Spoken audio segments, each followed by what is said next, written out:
Madrastra sinvergüenza, pagas alquiler en tu propia casa o te largas. Sus hijos vagos vivían como reyes con el dinero de mi padre, y él no hacía nada para defenderme. Esto fue lo que pasó. Si aún no estás suscrito al canal, haz clic en el botón de suscripción y activa la campanita para no perderte ninguna de nuestras historias. Tu apoyo significa todo para nosotros. Si esta historia te parece interesante, déjale un like. También me encantaría saber de qué ciudad eres, déjanos el nombre de tu ciudad en los comentarios. Ahora, empecemos con la historia. La casa olía a recuerdos, a los guisos de mi madre, a sus libros viejos y al jazmín que trepaba por la ventana de la cocina. Cada rincón era un testamento de su amor, del esfuerzo que había puesto para convertir esas 4 paredes en un hogar, nuestro hogar. Yo, Mateo, había crecido entre esos muros, y ahora, a mis 27 años, seguía ahí, aferrado a lo único tangible que me quedaba de ella. Era un tipo tranquilo, supongo, de los que prefieren un buen libro a una fiesta ruidosa, y quizás demasiado acostumbrado a ceder para evitar pleitos.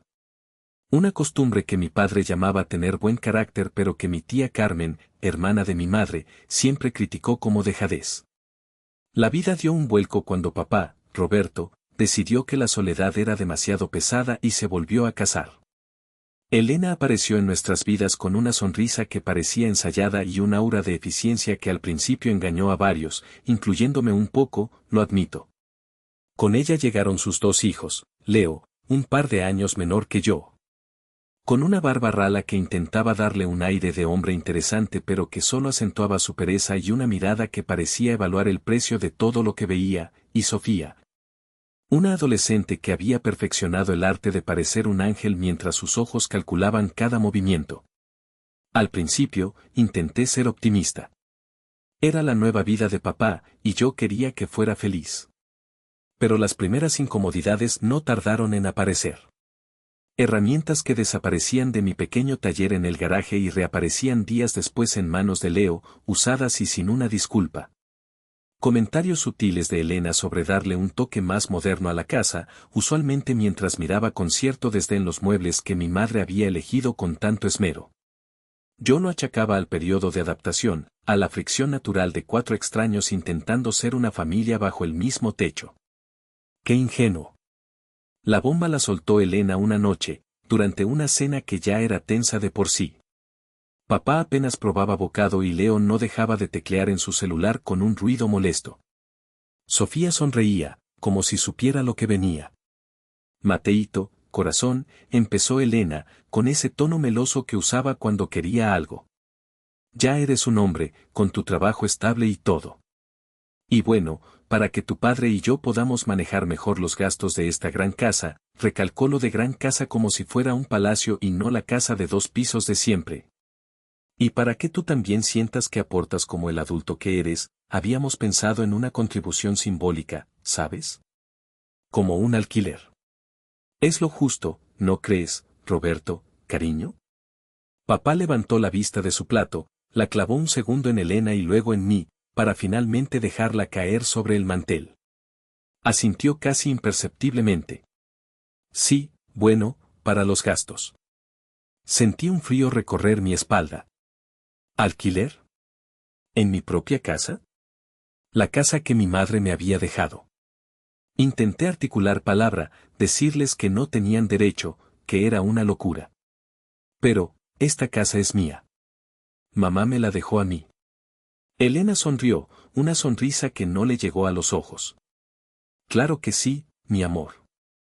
Y nadie dice lo contrario. Pero todos vivimos aquí, todos generamos gastos.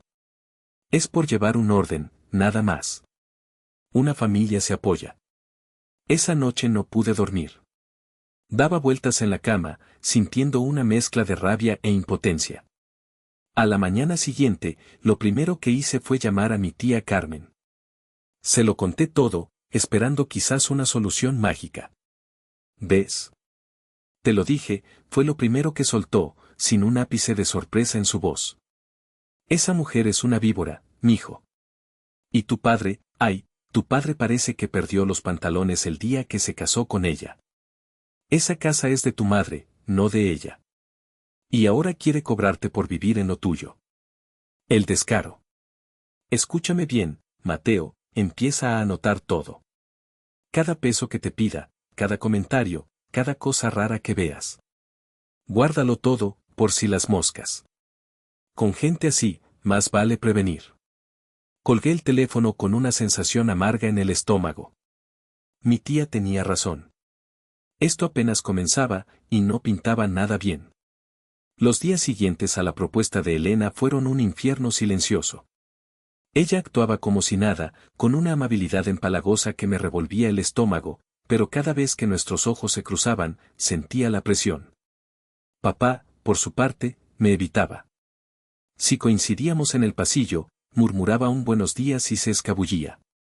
Finalmente, una noche, después de que Elena le sirviera su postre favorito y le susurrara algo al oído mientras le acariciaba el hombro, mi padre se armó de un valor que no le conocía últimamente y me abordó. Mateo, hijo, tenemos que hablar de lo del apoyo para la casa, empezó, con la mirada fija en un punto abstracto de la pared. Tú.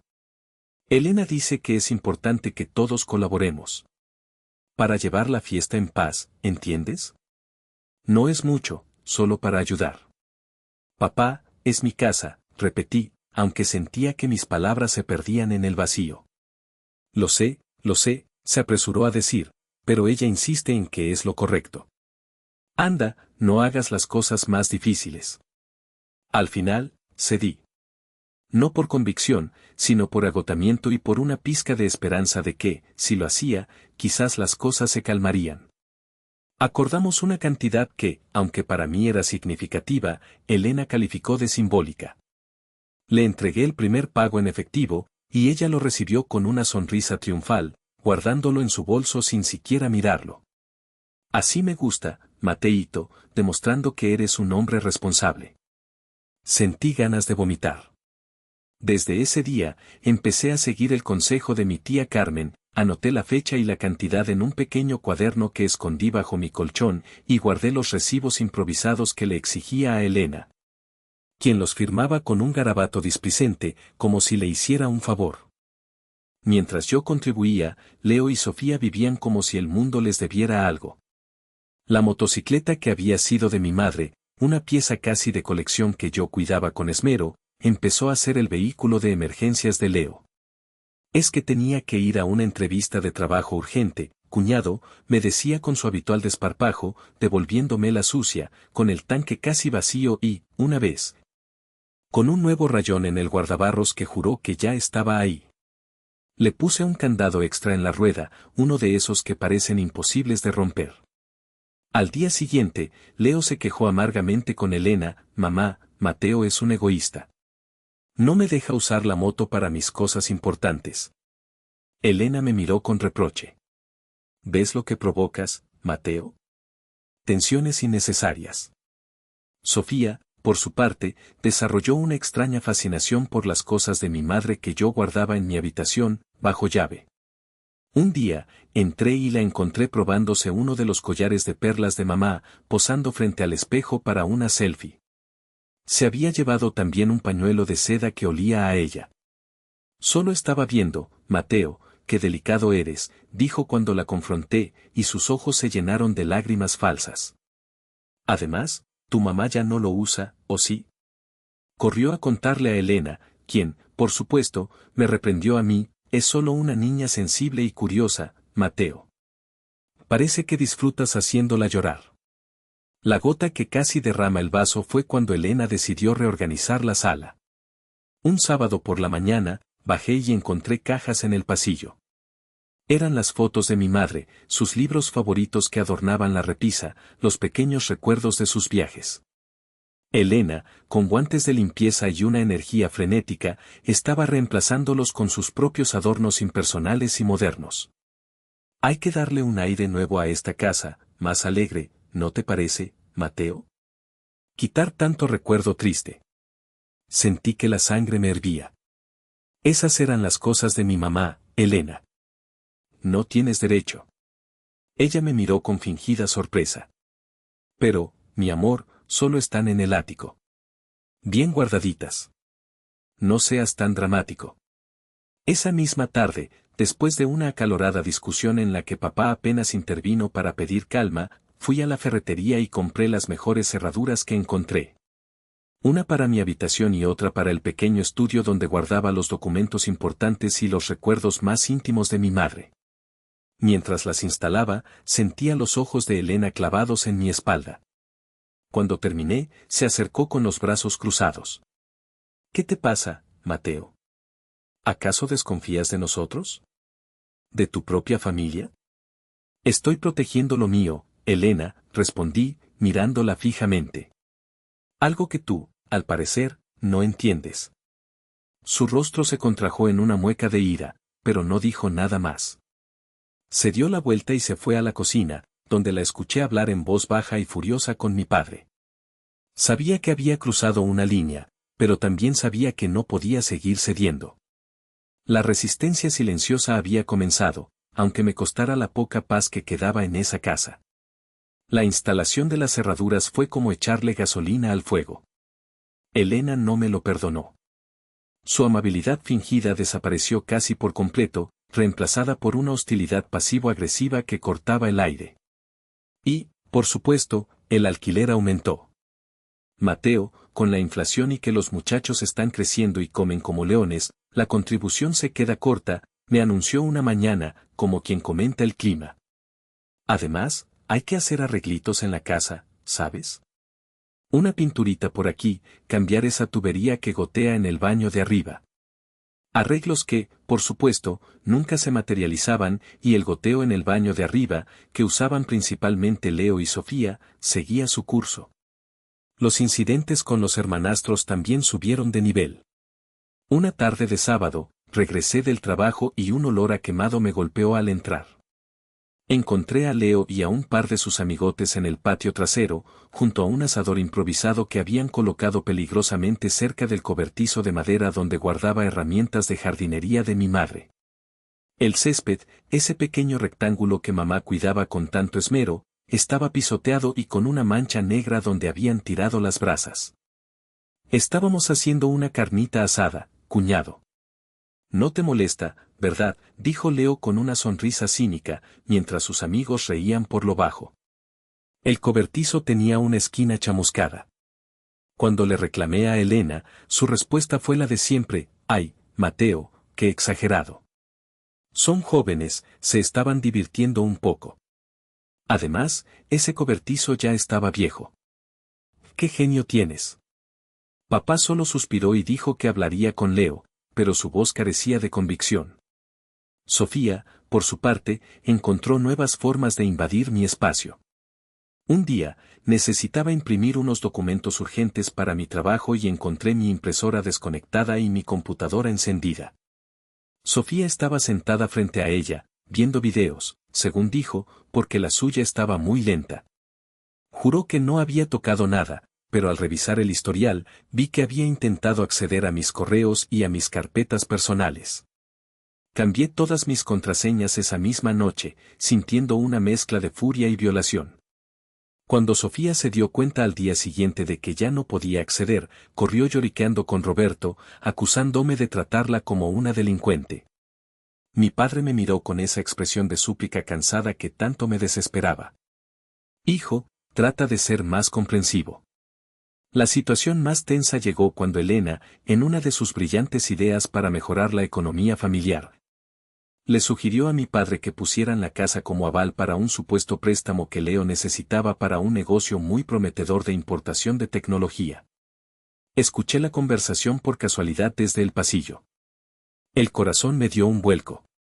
Papá sonaba dubitativo, pero Elena insistía con su labia habitual, pintándole un futuro de prosperidad. Mi tía Carmen, que había venido de visita ese día y también escuchó parte, me tomó del brazo. «Ni se te ocurra permitirlo, Mateo. Esa mujer quiere dejarlos en la calle». Intervine en ese momento, sintiendo que si no lo hacía, perdería la casa de mi madre para siempre.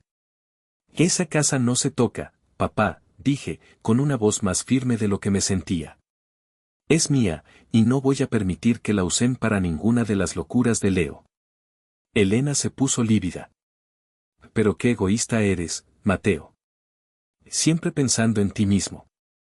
¿No quieres ver progresar a tu hermanastro? Eres un envidioso. La discusión fue agria, llena de acusaciones. Papá, atrapado en medio, solo atinaba a pedir calma. Doña Remedios, la vecina de al lado, una señora mayor con fama de enterarse de todo, empezó a ser una presencia constante. A veces me paraba en la calle para comentarme, con un tono entre preocupado y chismoso, sobre el ruido constante que sale de tu casa a deshoras o los amigos tan raros que trae ese muchacho Leo. Pero también me llegaban, a través de ella, las versiones que Elena esparcía por el vecindario, que yo era un muchacho difícil, poco agradecido con la nueva familia de mi padre y que me la pasaba amargado. Era evidente que Elena estaba tratando de aislarme, de pintar un cuadro donde ella era la víctima paciente y yo el problemático. Una noche, mientras cenaba solo en la cocina, había empezado a evitar las comidas familiares tanto como podía. Laura, mi amiga de la universidad con la que había retomado contacto hacía poco, me llamó. Le conté, con más detalle del que solía, lo que estaba viviendo.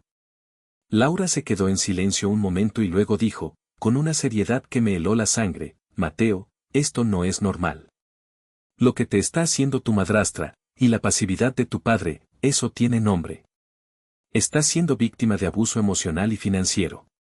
Tienes que hacer algo más que poner cerraduras.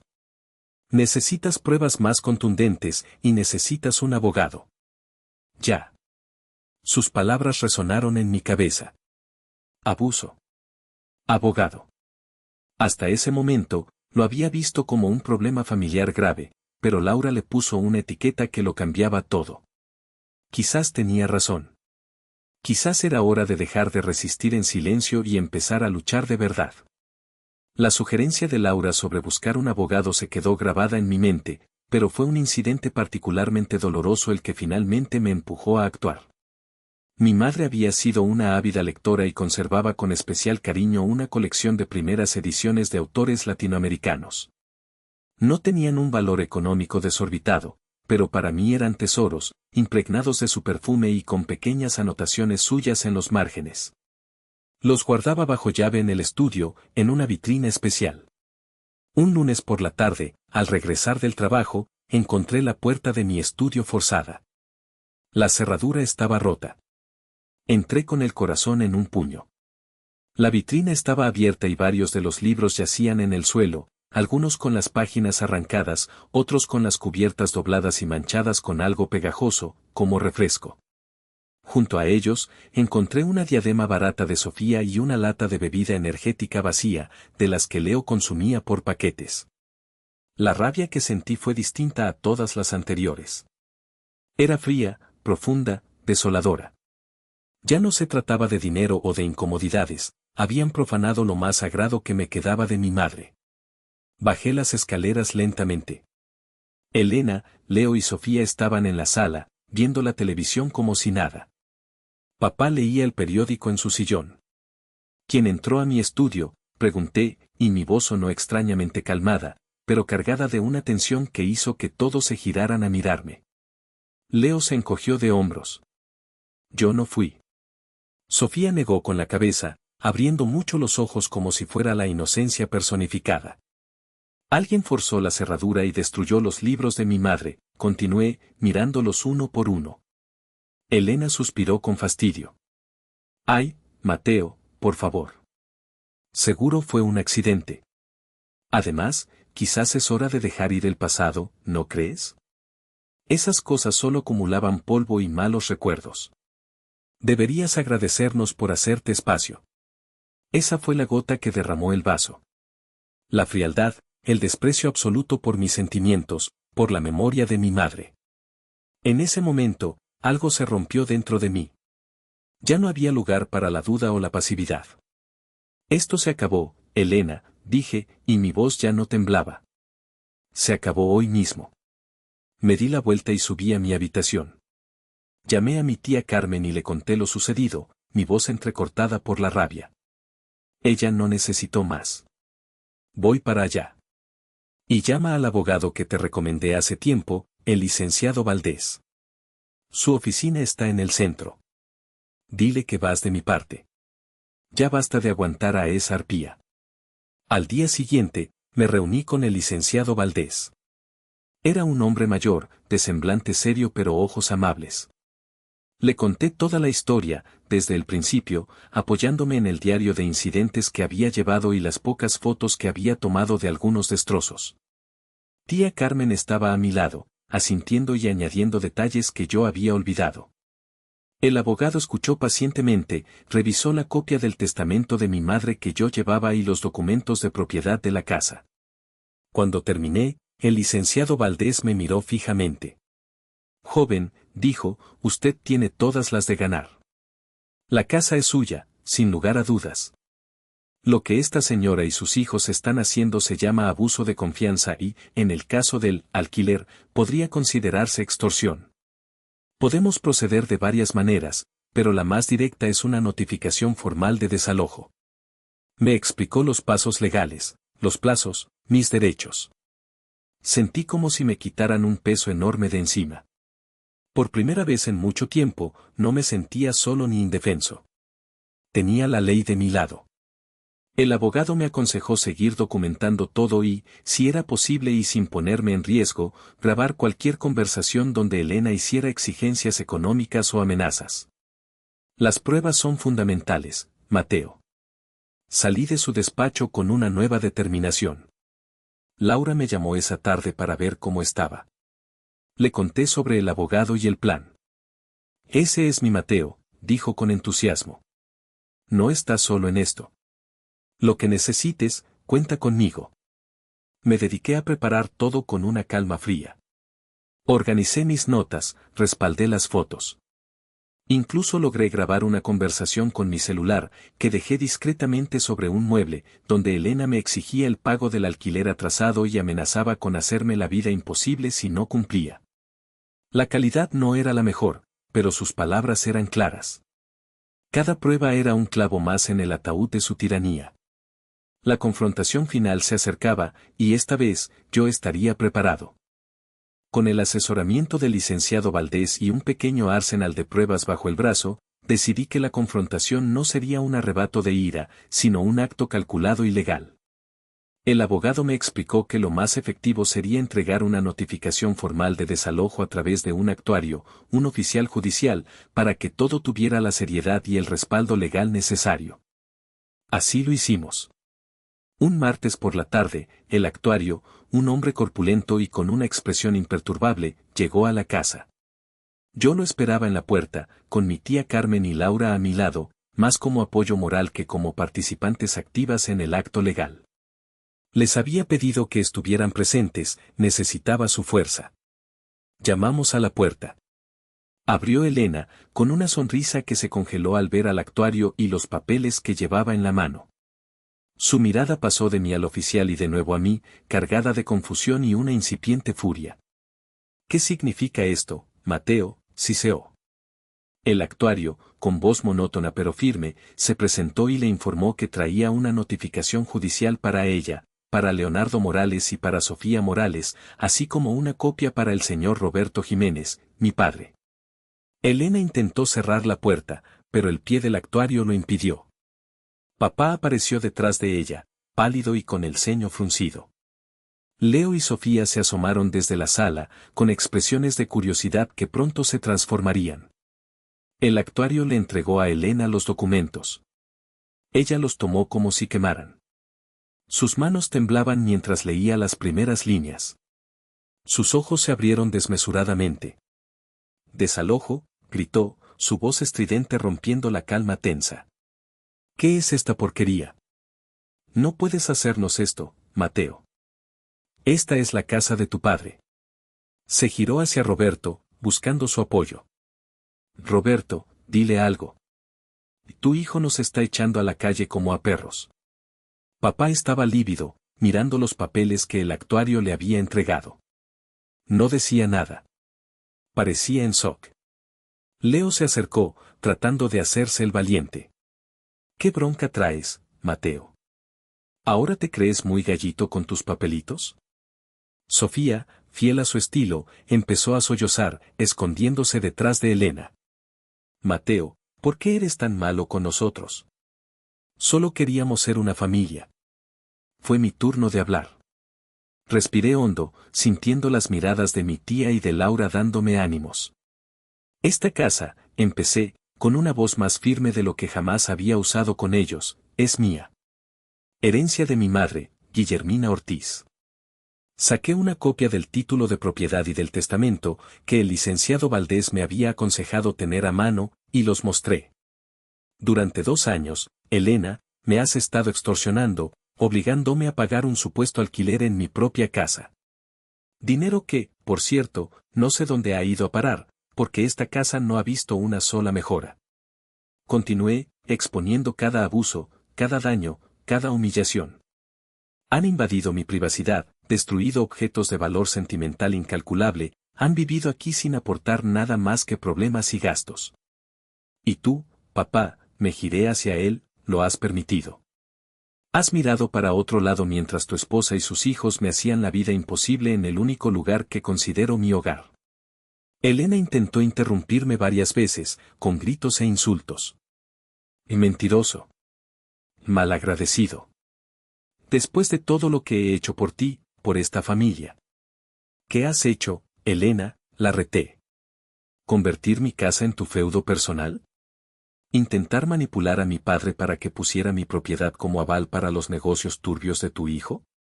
Porque también sé de eso. Aquí, Elena palideció visiblemente. La mención del intento de préstamo la descolocó. El actuario carraspeó. La notificación es clara. Tienen un plazo de 30 días naturales para desocupar el inmueble. De no hacerlo, se procederá al lanzamiento por la fuerza pública. Tía Carmen, que había permanecido en silencio pero con una mirada fulminante hacia Elena, finalmente habló. Su voz, aunque baja, resonó en toda la estancia. Siempre se cosecha lo que se siembra, Elena. Y tú sembraste mucho viento. Laura me puso una mano en el hombro, un gesto de apoyo silencioso que agradecí infinitamente. Elena, al ver que sus gritos no surtían efecto y que Roberto seguía mudo, como una estatua, recurrió a su última arma, el victimismo. Se echó a llorar aparatosamente, acusándome de no tener corazón, de ser un monstruo. Pero sus lágrimas, esta vez, no conmovieron a nadie. La verdad, respaldada por la ley, era demasiado contundente. El actuario se despidió y se fue. Nos quedamos los 5 en la sala, en un silencio espeso, casi irrespirable. La batalla legal había comenzado, pero yo sentía que la guerra por mi hogar y mi dignidad, ya la había ganado.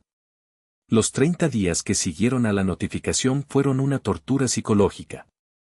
La casa se convirtió en un campo de batalla silencioso, cargado de miradas de odio y resentimiento. Elena dejó de dirigirme la palabra, pero su hostilidad era palpable en cada portazo, en cada suspiro exagerado cuando yo entraba en una habitación. Intentó por todos los medios manipular a mi padre en privado, las escuchaba discutir por las noches, su voz melosa primero, luego susurrante y finalmente llena de reproches hacia él por no defendernos. Por dejarse mangonear por ese muchacho. Leo y Sofía adoptaron una actitud de desafío pasivo. Dejaban sus cosas tiradas por todas partes, ponían la música a todo volumen cuando sabían que yo intentaba descansar y me dedicaban miradas cargadas de desprecio cada vez que nos cruzábamos. Sospecho que fueron ellos quienes, en un último acto de mezquindad, rayaron la pintura de mi coche con una llave y vaciaron un bote de basura con desperdicios orgánicos en el umbral de mi estudio. No dije nada, ya no valía la pena. Solo contaba los días. Doña Remedios, la vecina, parecía tener un radar para el drama. Me la encontraba casualmente cada vez que salía, y con pretextos varios, intentaba sonsacarme información. Ay, Mateíto, se oyen muchos ruidos raros de tu casa últimamente. ¿Todo bien, hijito? Porque Elena me comentó que andabas muy nervioso. Yo me limitaba a sonreírle y a decirle que todo estaba en orden, aunque por dentro supiera que el vecindario entero debía estar al tanto de la situación. La gran incógnita era mi padre. Durante las primeras semanas, Roberto anduvo como alma en pena por la casa. Evitaba a Elena tanto como a mí. Lo veía más delgado, con ojeras profundas. Una noche, lo encontré en la cocina, mirando una foto vieja de mi madre que yo había vuelto a colocar en la repisa. Ella sí que sabía hacer de esta casa un hogar, ¿verdad?, murmuró, más para sí mismo que para mí. Sí, papá. Lo era, respondí, sin acritud. Tuvimos una conversación larga esa noche, la primera en mucho tiempo donde no sentí que me estaba hablando a través de un filtro impuesto por Elena. Le expresé mi dolor, mi decepción por su pasividad, por haber permitido que las cosas llegaran tan lejos. Él escuchó, cabizbajo. Perdóname, hijo, dijo finalmente, con la voz rota. Fui un cobarde. Me dejé envolver por Elena, por su aparente dulzura al principio. Tenía miedo de la soledad, supongo. Y ella lo supo. No quise ver lo que te estaba haciendo, lo que nos estaba haciendo a todos. Y cuando lo vi, ya me sentí atrapado, sin fuerzas para enfrentarla. Sus palabras sonaban sinceras, cargadas de un arrepentimiento que me conmovió a pesar de todo. No fue una reconciliación instantánea, pero fue un comienzo. Le dije que necesitaba tiempo, pero que valoraba su honestidad. El día de la mudanza llegó finalmente. Un camión destartalado se estacionó frente a la casa. Elena dirigía la carga con una expresión amarga, lanzándome miradas asesinas cada vez que pasaba cerca. Leo y Sofía sacaban sus cosas de mala gana, arrastrando los pies. Lo que más me sorprendió fue la decisión de mi padre. La noche anterior me había comunicado que se iría con ellos. No puedo dejarla así, Mateo, me dijo, refiriéndose a Elena. Aunque me haya engañado, aunque haya sido un error, fue mi esposa. Y esos muchachos, bueno, son su responsabilidad. Pero esto no significa que te esté dando la espalda a ti. Necesito poner en orden mi vida. Buscaré un lugar pequeño para mí después. Pero no puedo abandonarlos en este momento. Entendí su dilema, o al menos intenté hacerlo. Era una decisión difícil, atrapado entre la lealtad a una esposa manipuladora y el deber hacia un hijo al que había fallado. Cuando el camión finalmente arrancó, llevándose a Elena, sus hijos y a mi padre, sentí una mezcla extraña de emociones. Un alivio inmenso, sí, pero también una punzada de tristeza por mi padre, y un agotamiento profundo, como si hubiera corrido una maratón. Cerré la puerta. El silencio de la casa era abrumador, pero por primera vez en años, no era un silencio hostil. Era un silencio lleno de posibilidades. Llamé a mi tía Carmen y a Laura. Se fueron, les dije. Y en mi voz, a pesar del cansancio, había una nota inconfundible de victoria. Mi casa volvía a ser mía. Los días que siguieron al éxodo de Elena y su prole fueron como despertar de una larga pesadilla.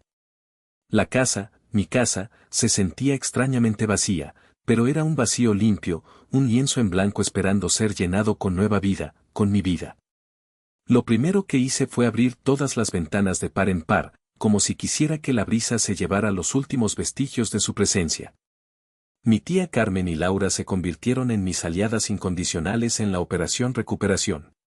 Vinieron armadas con escobas, trapos y una energía contagiosa. Tiramos a la basura los pocos objetos olvidados por Elena y sus hijos, ropa vieja, adornos de mal gusto, revistas caducas.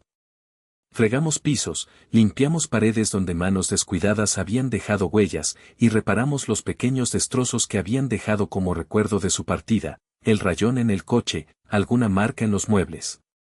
Cada objeto tirado, cada mancha limpiada, se sentía como una pequeña victoria, un acto de purificación.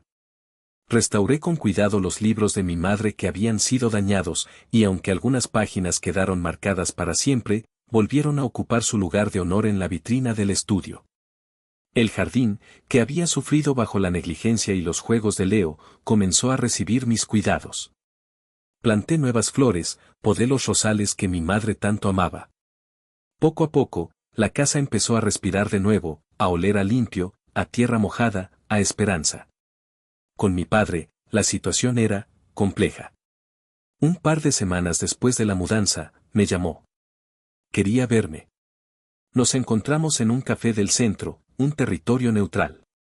Se veía demacrado, pero había una nueva luz en sus ojos, quizás la de alguien que ha tocado fondo y empieza a subir.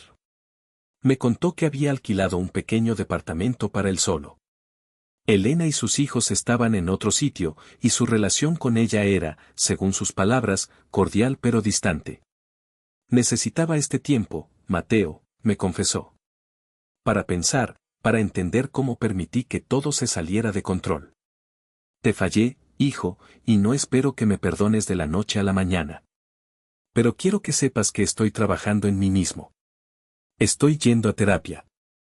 Sus palabras me sorprendieron y, debo admitirlo, me conmovieron. Ver a mi padre, un hombre de otra generación, admitir que necesitaba ayuda y que la estaba buscando, significó mucho.